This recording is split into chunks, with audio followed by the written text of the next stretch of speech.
नमस्कार, जोहार झारखंड। आज हम लोग बात करेंगे जमशेदपुर पश्चिमी विधानसभा क्षेत्र।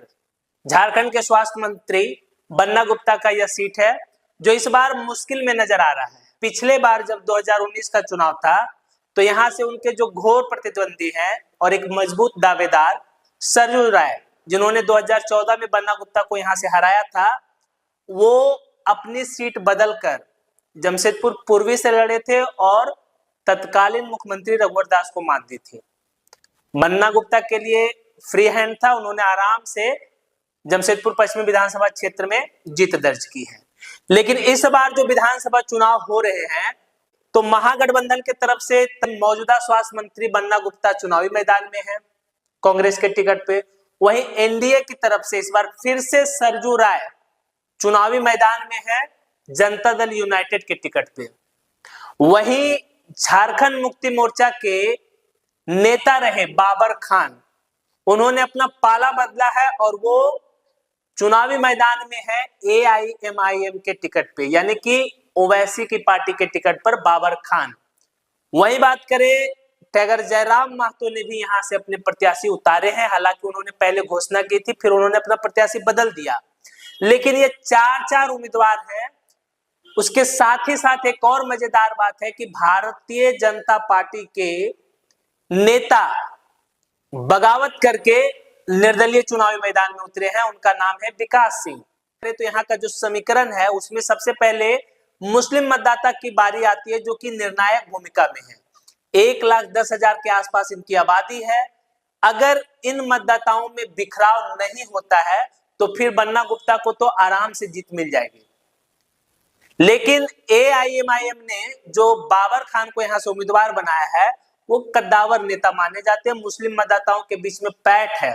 अगर वो सेंध लगाने में कामयाब होते हैं तो फिर बन्ना गुप्ता के लिए मुश्किल है।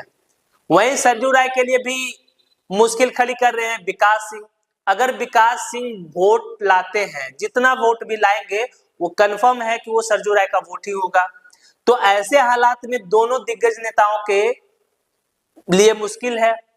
देखना यह है कि इस मुश्किल घड़ी में किसकी नैया पार होती है और कौन यहां से जीत हासिल करता है। सरयू राय कद्दावर नेता है, इन्हें सीएम किलर भी कहा जाता है। झारखंड में 2-3 नेता ऐसे हैं जिनको सीएम किलर कहा जाता है। ये रघुवर दास मुख्यमंत्री थे, उनको हराकर उनकी राजनीतिक हत्या कर दिया। बन्ना गुप्ता क्या सरयू राय से बच पाएंगे? क्या सरयू राय बन्ना गुप्ता को मात देंगे? ये देखने वाली बात होगी। वहीं बाबर खान कितना असर डालते हैं, क्योंकि ओवैसी हर बार अपने प्रत्याशी देते हैं लेकिन हर बार वो मामूली वोट ही काट सकते हैं। जैसे पिछले बार वो महज 8,000 वोट लाए थे, लेकिन बाबर खान के आने से थोड़ा सा बन्ना गुप्ता के लिए मुश्किल खड़ी हुई है। ये जोरदार लड़ाई होगा। 13 तारीख को मतदान है और 23 नवंबर को नतीजे आएंगे। ये उसी दिन पता चलेगा कि जनता किसके साथ। इतना तय है कि मुकाबला सरयू राय और बन्ना गुप्ता के बीच में ही होना है।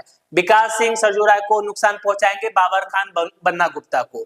अब देखना यह है कि बाबर खान ज्यादा दमदार होते हैं या विकास सिंह। हालांकि अभी नामांकन की प्रक्रिया चल रही है, नाम वापसी का तारीख बचा हुआ है। ऐसे में अगर भारतीय जनता पार्टी के नेता विकास सिंह को मनाने में कामयाब होते हैं तो ये अच्छी बात है। लेकिन बाबर खान तो एआईएम की तरफ से लड़ेंगे ही, तो बन्ना गुप्ता के लिए थोड़ी मुश्किल है। अब देखना यह है कि जो निर्णायक मुस्लिम मतदाता है वो क्या बाबर खान की तरफ जाते हैं या बन्ना गुप्ता को ही वोट देते हैं।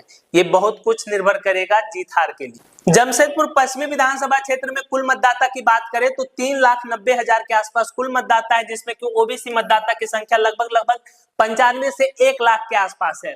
वहीं बात करें मुस्लिम मतदाता की तो उनकी संख्या 1,10,000 के आसपास है और वैश्य और सवर्ण मतदाता को अगर एक साथ मिला दे तो उनकी संख्या भी लगभग 90,000 के आसपास है।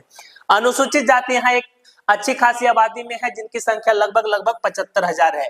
ये 4 कैटेगरी के मतदाता हैं जो कि जीत हार को तय करते हैं। पिछले चुनाव परिणाम की बात करें तो बन्ना गुप्ता को 96,000 वोट मिला था और भाजपा से थे देवेंद्र नाथ सिंह, उनको वोट मिला था 75,000 के आसपास और जीत हार का अंतर लगभग 22,000 वोटों से रहा था। 2014 के चुनाव परिणाम की बात करिए तो भाजपा से थे सरयू राय, इन्होंने वोट पाया था 95,346 वहीं बन्ना गुप्ता कांग्रेस से लड़ रहे थे, उनको वोट मिला था 84,000। जीत हार का लगभग अंतर जो था वो 10,517 वोटों से रहा था। बन्ना गुप्ता और सरजू राय दोनों आमने सामने होंगे, लेकिन ये सारा कुछ निर्भर करेगा यहाँ पे चुनावी समीकरण के।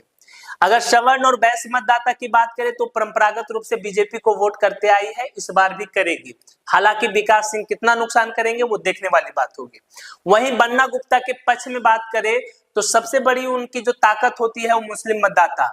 अगर मुस्लिम मतदाता में बिखराव नहीं होता है और एक तरफा वोट करते हैं तो फिर बन्ना गुप्ता के लिए फायदा है। और जो अनुसूचित जाति के मतदाता है, अगर वो बीजेपी के पक्ष में वोट कर देते हैं तो बन्ना गुप्ता फिर यहाँ से चुनाव हार जाएंगे।